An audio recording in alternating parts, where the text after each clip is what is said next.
Hello friends, आप सभी divine soul का फ्रेंड एक बार फिर से बहुत बहुत स्वागत है 555 शक्ति चैनल में।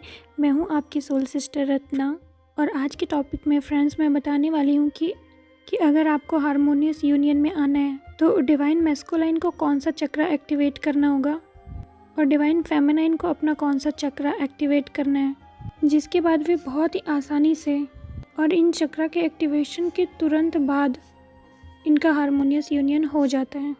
आप अपने डीएम या डीएफ से बात भी कर सकते हैं, उनसे मिल भी सकते हैं। आप दोनों के बीच ट्रिगर्स जो हैं वो कम हो जाएंगे। तो फ्रेंड्स, काफ़ी काम की बात है ये आपके लिए, तो अब आप ध्यान से सुनिए और समझिए। जैसा कि फ्रेंड्स मैंने पहले भी बताया है हाउ गेट यूनियन फास्ट वाले वीडियो में अपने कि फेमिनाइन्स में लोअर चक्रा जो है वो इम्बैलेंस होता है और मैस्कुलाइन्स में अपर चक्रा जो होते हैं वो इम्बैलेंस होते हैं या इनएक्टिव होते हैं।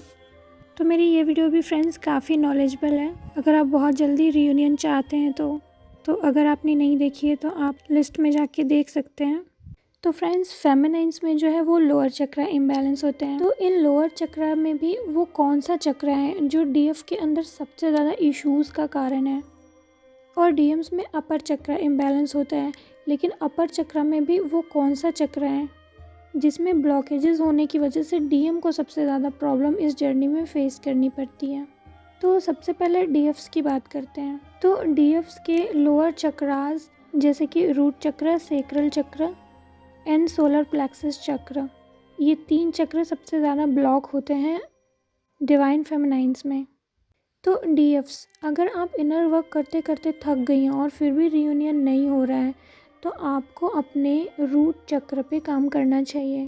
डीएफ्स में जो मेजर ब्लॉकेजेस होते हैं, जो मेजर इश्यूज़ होते हैं जिसकी वजह से उनका डीएम उनसे रन करके भाग जाता है, वो सारे ब्लॉकेजेस जो हैं वो रूट चक्र से संबंधित होते हैं।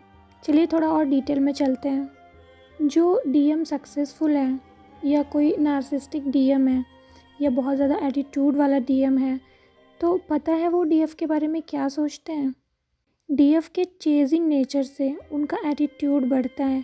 डीएफ के सॉफ्ट हार्ट को वो ड्रामा समझते हैं, क्योंकि डीएम अवेकन नहीं है और डीएम को डीएफ से बहुत ज़्यादा प्यार है। कहीं ना कहीं वो उसे खोना नहीं चाहते हैं। वो डीएफ को अपने आगे झुकाने की भी कोशिश करते हैं, माइंड गेम्स भी खेलते हैं और अपने से ज़्यादा ऊंचा एटीट्यूड या अपने से ज़्यादा टैलेंट वो डीएफ के अंदर बर्दाश्त नहीं कर पाते, क्योंकि कहीं ना कहीं इनमें उनका ईगो हर्ट होता है और उनको अपनी अंदर की कमियों का एहसास होता है। शुरुआत में जब वो डीएफ को कंट्रोल करने की कोशिश करते हैं तो वो चाहते हैं कि डीएफ उनसे थोड़ा कम हो, एटीट्यूड कम दिखाए, उनकी हर बात माने, और वो चाहते हैं कि इस रिलेशनशिप में चीज़ें उनके अकॉर्डिंग हो। बट आपको पता है फ्रेंड्स, जब ऐसा एक्चुअल में हो जाएगा तो क्या होगा, यानी जैसा वो चाहते हैं अगर डीएफ वैसी ही हो, उसको बहुत ज़्यादा चेस करने वाली, उसके आगे पीछे घूमने वाली, उसकी हर बात मानने वाली, बार बार उनके ईगो को सेटिस्फाई करने वाली, अगर ऐसी डीएफ हो तो क्या होगा। तो कुछ ही समय बाद उनका ईगो सेटिस्फाई हो जाएगा, उनको जो चाहिए होगा उनको तो सब मिल ही चुका होगा। वो इमोशनली बहुत सेटिस्फाई हो जाएंगे और डीएफ को बहुत ज़्यादा अंडर एस्टिमेट करना शुरू कर देंगे। हो सकता है वो ये भी जता सकते हैं कि तुम क्या हो और मैं क्या हूँ, और डीएफ को हर्ट करना शुरू कर सकते हैं।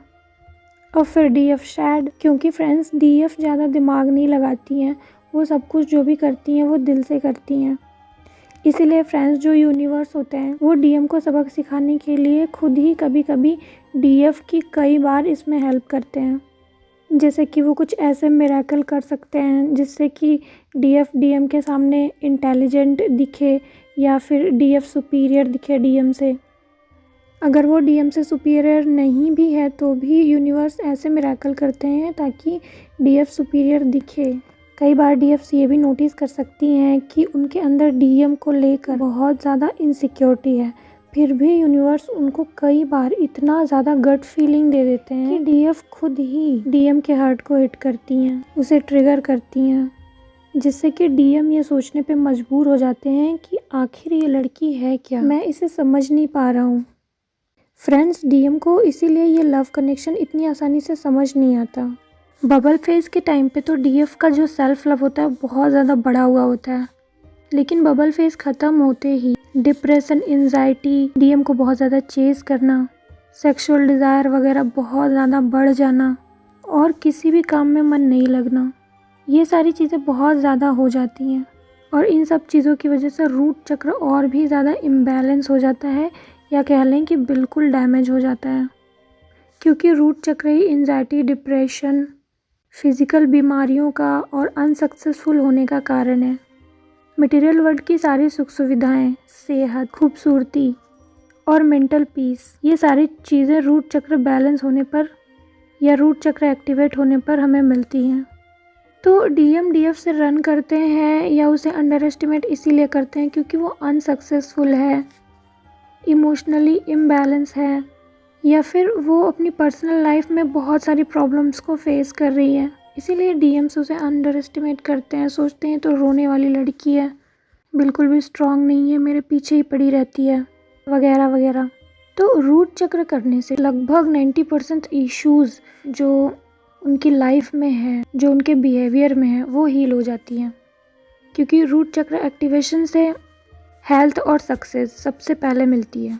अगर आप अपना सोल पर्पस कर रही हैं या कोई अदर काम कर रही हैं या कोई जॉब कर रही हैं जिसमें आपको सक्सेस नहीं मिल पा रही है या आपको फाइनेंशियल ज़्यादा हेल्प नहीं मिल पा रही है, तो आप रूट चक्र कीजिए, आपको अपनी फाइनेंशियल लाइफ में एक बहुत बड़ी ग्रोथ दिखेगी।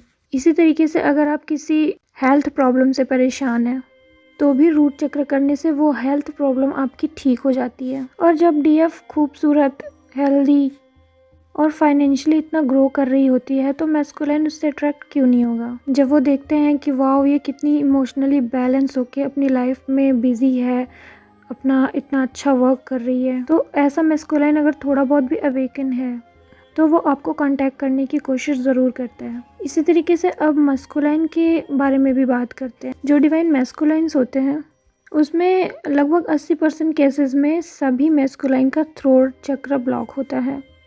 वैसे तो मैस्कुलाइन के अपर सारे 4 चक्र जो हैं, हृदय चक्र, थ्रोट चक्र, थर्ड आई चक्र और क्राउन चक्र, ये चारों चक्र ब्लॉक होते हैं। उनके सबसे ज़्यादा जो ब्लॉकेज होती है वो होती है हार्ट चक्र में और थ्रोट चक्र में। और अगर हार्ट चक्र और थ्रोट चक्र में बात करें तो सबसे ज़्यादा थ्रोट चक्र, 90% मैस्कुलाइन का थ्रोट चक्र ब्लॉक होता है। थ्रोट चक्र जो होता है वो अच्छे कम्युनिकेशन स्किल के लिए, बहुत इफ़ेक्टिव बातों के लिए ज़िम्मेदार होता है। जिसका थ्रोट चक्र बैलेंस है वो बहुत अच्छा कम्युनिकेटर हो सकता है, एंटरप्रेन्योर हो सकता है, एक बहुत अच्छा सिंगर भी हो सकता है, अच्छा लेक्चरर हो सकता है, राइटर, पोएट, म्यूजिशियन, ये सब होता है जिसका थ्रोट चक्र एक्टिवेट है। तो अगर एक डिवाइन मैस्कुलाइन की बात करें, अगर उसका थ्रोट चक्र बैलेंस है तो ऐसा लड़का बहुत ही ज़्यादा चार्मिंग होगा, वेल बिहेविंग नेचर का होगा, बहुत ही डेयरिंग टाइप का होगा, जो सीधी सीधी बातें मुंह पे बोलने वाले होते हैं ना, ऐसा होगा। ऐसे मैस्कुलाइन का जो ईगो होता है वो बड़ा होता है, तो ऐसे लोग सिर्फ अपने ईगो की वजह से रन करते हैं। लेकिन जैसे इन्हें कनेक्शन का थोड़ा समझ आता है, ये आ जाते हैं अपने डीएफ के पास अपनी फीलिंग्स को एक्सप्रेस करने, क्योंकि इनको बोलने में, अपने फीलिंग को एक्सप्रेस करने में कभी कोई दिक्कत नहीं होती। ये थोड़ा चार्मिंग और कॉमेडियन टाइप के होते हैं जो अपनी बात को बिल्कुल आराम से अपने डीएफ से कह पाते हैं, अपनी प्रॉब्लम्स को आराम से डीएफ को शेयर कर पाते हैं। ये वही डीएम्स होते हैं जो कनेक्शन का थोड़ा बहुत समझ आने के बाद अपनी डीएफ से आके सारा कुछ बताते हैं कि हाँ हम लोग ट्विन फ्लेम हैं। भले उनको बहुत सारी नॉलेज ना हो लेकिन थोड़ा समझ आने पर भी वो एक्सप्रेस कर सकते हैं, क्योंकि उनका थ्रोट चक्र जो है वो ब्लॉक नहीं है। बट जिस डिवाइन मैस्कुलाइन का थ्रोट चक्र ब्लॉक होता है ना, वो अपनी फीलिंग को एक्सप्रेस कर ही नहीं सकते। उनको कितना भी समझा लिया जाए, कनेक्शन का समझ में आ जाए, यूनिवर्स उनको समझा ले, उनकी अवेकनिंग भी काफ़ी हो जाए, वो अगर सारी बातों को समझ भी ले तब भी उनको ये फील होता रहेगा अंदर से कि हम कैसे बोलें, हम कैसे कहें या कैसे अपनी फीलिंग को एक्सप्रेस करें। उनको समझ नहीं आ रहा होता है कि वो क्यों नहीं एक्सप्रेस कर पा रहे हैं, उनको इतनी प्रॉब्लम क्यों हो रही है। थ्रोट चक्र ब्लॉक होने पर डिवाइन मैस्कुलाइन को अपने ही बिहेवियर को बहुत ज़्यादा जज करने की आदत होती है। उनके अंदर सेल्फ कॉन्फिडेंस की कमी होती है, क्योंकि उनका कम्युनिकेशन स्किल जो होता है उस पे उनको विश्वास नहीं होता है। क्योंकि थ्रोट चक्र ब्लॉक है तो कम्युनिकेशन स्किल थोड़ी लो होती है, उनको लगता है कि वो इफ़ेक्टिव नहीं बोल पाते हैं। या उनको लगता है कि उनकी बातों को लोग इन्जॉय नहीं कर पाते हैं, इसलिए वो अंदर ही अंदर से थोड़ा सा डरते रहते हैं। और अवेकनिंग के बाद भी, काफ़ी अशेंड होने के बाद भी, यूनिवर्स के लाख सोल शॉक देने के बाद, समझाने के बाद भी वो स्टेप नहीं ले पाते, कोई एक्शन नहीं ले पाते जब तक कि उनका थ्रोट चक्र ब्लॉक है। तो इसलिए डिवाइन मैस्कुलाइन को सबसे पहले अपने थ्रोट चक्र पे काम करना चाहिए, उसके बाद हार्ट चक्र पे। लेकिन क्या ऐसा है कि अवेकनिंग स्टार्ट होते ही आप अपने रूट चक्र पे काम करने लगिए और डीएम अपने थ्रोट चक्र पे काम करने लगे? नहीं, तुरंत अवेकनिंग के बाद ऐसा नहीं करना चाहिए। अवेकनिंग के तुरंत बाद आप अपने थर्ड आई पे और क्राउन चक्र पे काम करें। इससे क्या होता है कि इससे आपको क्लैरिटी मिलती है, यूनिवर्स से डाउनलोड ज़्यादा मिलते हैं, चीज़ों को समझने में, सोचने में, डिसीजंस लेने में क्लैरिटी मिलती है, जो कि आपके अवेकनिंग जर्नी के स्टार्टिंग में बहुत ज़्यादा ज़रूरी है। और ये जो थर्ड आई चक्र और क्राउन चक्र हैं वो ट्विन फ्लेम्स का बहुत जल्दी ओपन हो जाता है फॉर फ्यू वर्क्स। आप 10 से 15 दिन अपने थर्ड आई पे या क्राउन चक्र पे काम कर लीजिए, आपको वहाँ पे सेंसेशन फील होनी शुरू हो जाती है। और आप अगर 1-2 महीने और मेहनत कर दें तो पूरी तरह से एक्टिवेट भी हो जाता है, जबकि बाकी चक्रों को ओपन करने में काफ़ी समय लगता है। और फ्रेंड्स, रूट चक्र को ओपन करना काफ़ी मुश्किल होता है। इसमें मैं आपको एक गाइडेंस और देना चाहूँगी कि जब भी रूट चक्र को ओपन करने के लिए आप साधना करें कोई भी, आप अपने सोलर प्लेक्सस चक्र पे भी ध्यान दें। अगर आपका सोलर प्लेक्सस चक्र थोड़ा बहुत बैलेंस या एक्टिवेट हो जाता है तो रूट चक्र को बहुत सारी एनर्जी मिलती है, क्योंकि सोलर प्लेक्सस चक्र एनर्जी सेंटर है सभी चक्रों का। और सोलर प्लेक्सस चक्र को एक्टिवेट करना भी बहुत आसान है।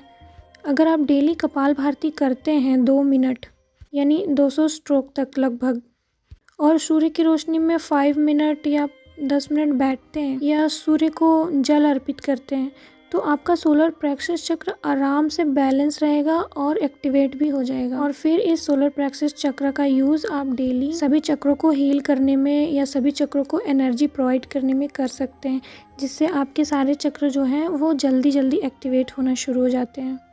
तो ये थी फ्रेंड्स मेरी आज की गाइडेंस, जिसमें मैंने बताया कि डीएफ को अपने रूट चक्र पे काम करना चाहिए और डीएम को अपने थ्रोट चक्र पे काम करना चाहिए। ये चक्र जैसे ही एक्टिवेट हो जाते हैं आप बिल्कुल हार्मोनियस यूनियन में आने के लायक हो जाते हैं, क्योंकि डीएफ को बहुत सारी सक्सेस मिल जाती है अपने मटेरियलिस्टिक लाइफ में, वो को डिपेंडेंसी से बाहर आ जाती है, और डीएम को अपने इमोशन को एक्सप्रेस करने की गट फीलिंग मिल जाती है, उसकी कम्युनिकेशन स्किल बहुत बेहतर हो जाती है और बातें करने का तरीका बहुत प्रभावशाली हो जाता है, जिससे कि दोनों को कॉन्फिडेंस इतना बढ़ जाता है कि आराम से वो दोनों एक दूसरे को अप्रोच कर सकते हैं, कनेक्ट कर सकते हैं, बातचीत कर सकते हैं। तो चलिए फ्रेंड्स, आज की वीडियो में बस इतना ही। वीडियो यदि आपको पसंद आया हो तो आप इसे लाइक करें, साथ ही साथ मेरे चैनल को सब्सक्राइब करें। मैं फिर से आपसे मिलूँगी फ्रेंड्स एक नई टॉपिक के साथ, एक नए गाइडेंस के साथ। तब तक के लिए हैप्पी रहिए, स्वस्थ रहिए। डिवाइन की बहुत सारी ब्लेसिंग आपके साथ है फ्रेंड्स। ओम नमः शिवाय, ओम साई राम।